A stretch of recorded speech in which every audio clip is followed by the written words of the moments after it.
இனிமே கண்ணை மூடிட்டு கடலை எண்ணெய் வாங்கலாம். ஏன்னா மந்த்ரா கடலை எண்ணெய் இதயத்தின் தயாரிப்பு. வறுக்க பொரிக்க ஏன் எல்லா சமையலுக்கும் மந்த்ரா தான். மந்த்ரா கடலை எண்ணெய், அபார ருசி, ஆரோக்கியமான உடல் நலம். தமிழகத்தில் ஏப்ரல் 23ஆம் தேதி சட்டசபை தேர்தல் நடக்கிறது. திமுக, அதிமுக உள்ளிட்ட அனைத்து கட்சிகளும் தேர்தல் பணிகளை தீவிரப்படுத்தியுள்ளன. அதிமுக தலைமையிலான தேசிய ஜனநாயக கூட்டணியில் பாஜ, பாமக, அமமுக, தமாக, இந்திய ஜனநாயக கட்சி, புதிய நீதி கட்சி, புரட்சி பாரதம், பெருந்தலைவர் மக்கள் கட்சி, தமிழக மக்கள் முன்னேற்ற கழகம் ஆகியவை அங்கம் வகிக்கிறது. இந்த சூழலில் தொகுதி பங்கீட்டை இறுதி செய்வதற்காக தமிழக பாஜ மேலிட பொறுப்பாளர் பியூஷ் கோயல் சென்னை வந்தார்.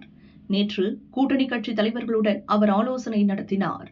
ஆலோசனைக்கு பின் பாஜவுக்கு 27 தொகுதிகள், பாமகவுக்கு 18 தொகுதிகள், அமமுகவுக்கு 11 தொகுதிகள் ஒதுக்கப்பட்டுள்ளதாக அதிமுக பொதுச் செயலாளர் எடப்பாடி பழனிசாமி அறிவித்தார். மற்ற சின்ன கட்சிகளுக்கும் தொகுதி பங்கீட்டை இறுதி செய்துவிட்டார்.